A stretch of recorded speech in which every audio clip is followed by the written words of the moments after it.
The Shroud of Turin, which, according to tradition, is the linen cloth that Jesus' body was wrapped in after being removed from the cross, continues not only to spur reason and faith, but also to offer the opportunity to encounter a living mystery.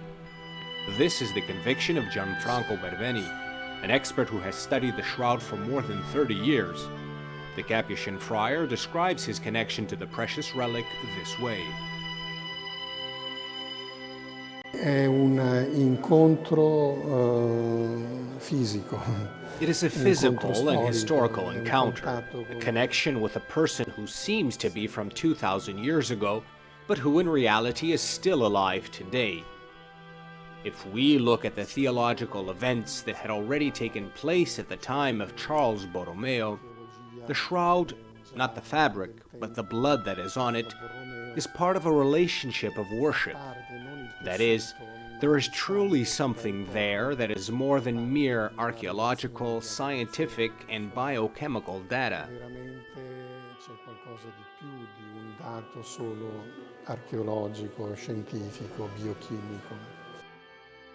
The image of the man on the shroud, shown completely naked and prostrated in pain, bears all the signs of the Passion, thus enriching the Gospel narrations with additional details.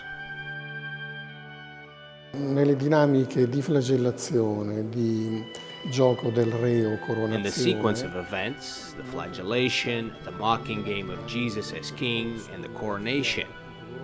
Also very interesting is the sequence of events on the way of the Via Dolorosa, something that no other document can reconstruct using meticulous forensic and anthropometric science. It is not deductions or hypotheses. It is simply the analysis of the goniometric measurements of the blood flow and the archaeological finds. But the amazing thing, though in the tragic sense, is that we can observe how he moved on the cross, trying to avoid asphyxiation by rising precisely 30 centimeters.